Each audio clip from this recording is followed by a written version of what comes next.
Expedition 33 had the Indie Game Awards nomination and the awards that they received revoked due to generative AI usage, which I thought was kind of ridiculous. We just had the Indie Game Awards show happen a couple of days ago, and they won a few awards, including I reckon it was the Game of the Year as well. They took home the Game of the Year and the debut game from the Indie Games Awards. I saw the award winners and everything. I was like, yeah, cool. Expected. Expedition 33, they took home everything.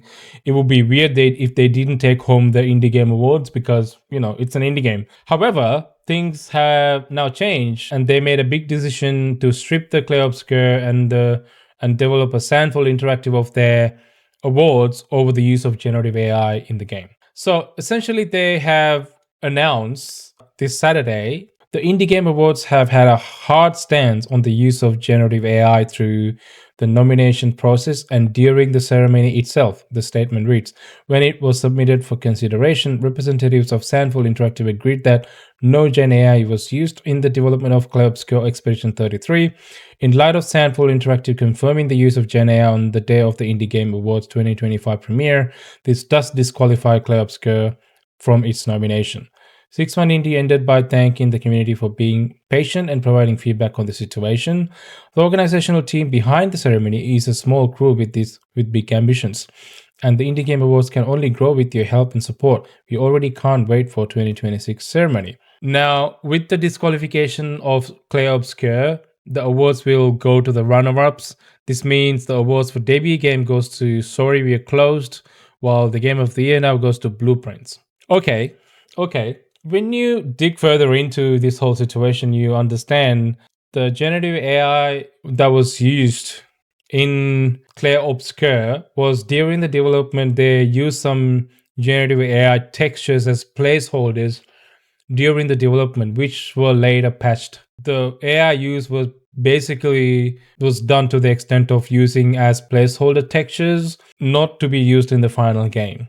So as the final game rolled out, they did patch those out and they were taken out. So they are no longer in use. So we have passed the point where we can expect zero use of AI in games. To be clear, AI has been in use of games in various different contexts for as long as I can remember. Starting with NPCs, you have AI, but it's a different type of AI. It's not the same generative AI that we come to know now. It's very much still in the code. Generative AI is very different to the NPC AI that we come to expect from games. Effectively works in a very different way.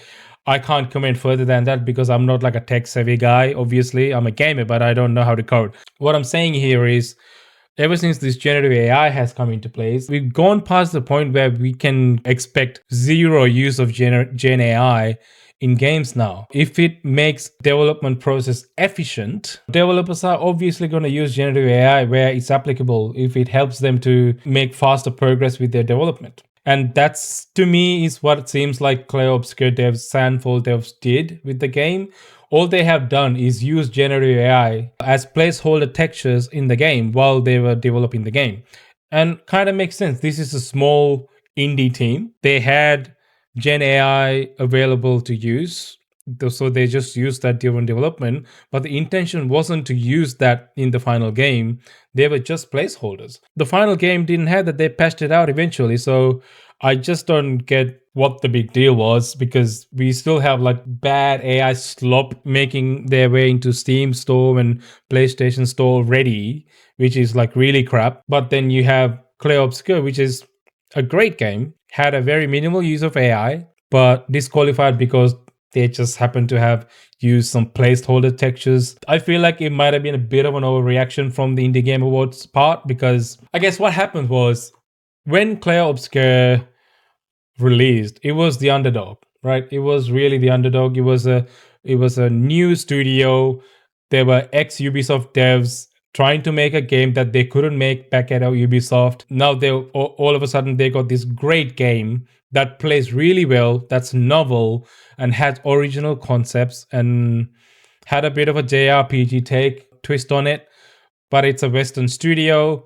So all these things were going for them, and it looked like a triple A budget game, even though it's an indie game. All these things were going for them, and it was a pretty small team as well. So it was kind of the underdog, and it was kind of cool to like the game too. Everyone was praising the game, and it was kind of cool to play it, cool to talk about it. It was the cool underdog that everybody rooted for, and then they won every freaking award on the planet there is, because they won joysticks awards, they won game awards 2025, and they also took home awards from the indie game. So they won so many awards, and they became mainstream because of that. And now all of a sudden people got nitpicking the game.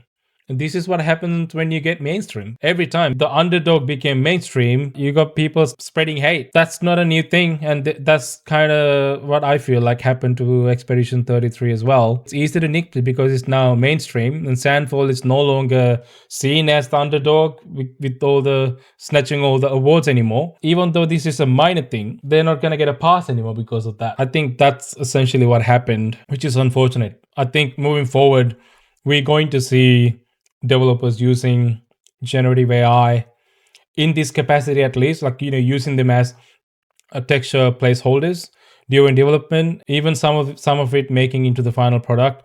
But I think because of this incident, developers will be careful how much information they expose to the public, because how wrongly people twist it out of context due to incidents like this. I think it's just unfair, because we all use AI now. You can't really get out of it anymore. It's kind of like what was it? It's kind of like the invention of the smartphone. You can't go back anymore. When smartphone was invented, it was a milestone, and you just can't go back on it. The smartphone has become so integral to our daily life. I think the same effect is happening with AI now. Now that AI is a thing, it's becoming more and more integrated and sneaking into every aspect of our life. Trying to deny that and try to run away from it is going to be a mistake. And we're just going to have to deal with it and learn to deal with it, I think. Anyway, I just thought I'll talk about that a little bit, because it just feels so weird that after winning so many awards, the indie awards show feels so strongly about such a minor thing, about such a great game. They just felt like they had to take a hard stand on Gen AI just on Clear Obscure. Had it been another game, I don't know whether they would have the same level of a hard stance. That's my take, at least. This is my opinion. If you have a different opinion, that's totally fine. But yeah, that's what I think. What do you think? Let me know in the comments. If you're watching this later on YouTube, drop a comment and let me know what you guys think. I would love to know what you think.